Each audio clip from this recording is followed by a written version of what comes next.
Bonjour. Alors, voilà à peu près un an que IPS Santé s'est rapproché d'HLD.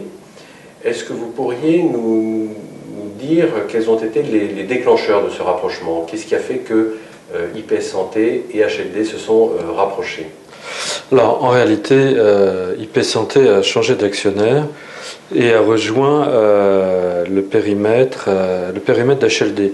Alors, ce qui fait qu'on a rejoint le périmètre d'HLD et ce qui fait que l'équipe de management a adhéré à ce changement d'actionnaire, puisque c'est ça en réalité la question que vous posez, c'est, je crois, trois caractéristiques. La première caractéristique, c'est qu'HLD on a proposé un plan de développement à HLD.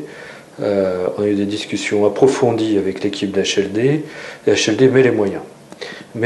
Et ça c'est très important puisque une entreprise c'est une ambition, c'est un projet, et un projet n'existe pas sans moyens et volonté. Donc ça c'est quelque chose d'essentiel. Et dans les moyens, il y a deux aspects. Il y a l'aspect des moyens financiers. Le modèle d'IPS, c'est un modèle qui est basé sur de la croissance externe, donc il va falloir faire appel à des capitaux. Et puis, c'est des moyens humains, c'est-à-dire qu'en fait, il faut qu'on ait autour de nous un environnement qui connaisse notre domaine et qui nous permette d'aller vite et qui nous fasse profiter d'un carnet d'adresses et qui nous challenge au bon sens du terme de manière efficace. Et ça, HLD nous l'a apporté. Et la troisième chose qui était importante dans HLD, c'est une question d'attitude. C'est-à-dire que quand l'opportunité se présente, il faut y aller. Il faut y aller. Et de fait, on a fait une opération de croissance externe structurante, transformante, entre le signing et closing de la transaction IPS. Donc c'est vraiment un gage de réactivité extrêmement fort. Donc voilà, tout ça mis bout à bout fait qu'on a un très bon actionnaire qui est aussi un très bon partenaire.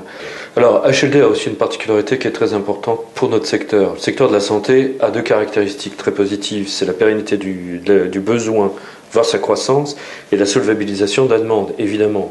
En face de ça, évidemment, il faut faire des gains d'efficience pour absorber les baisses de prix. Et on a toujours quelque chose de difficile à maîtriser, qui est l'agenda politique. Il y a des rythmes. Et avoir un partenaire de long terme permet de construire un projet. Une entreprise dans la santé ne se construit pas sur le court terme. Il faut avoir une vision, et une vision de long terme. Et la nature même d'HLD permet ce long terme, et donc la construction d'un projet. C'est vraiment très important. En quelques mots, qu'est-ce qui caractérise l'accompagnement d'HLD? Comment interagissez-vous avec ces équipes?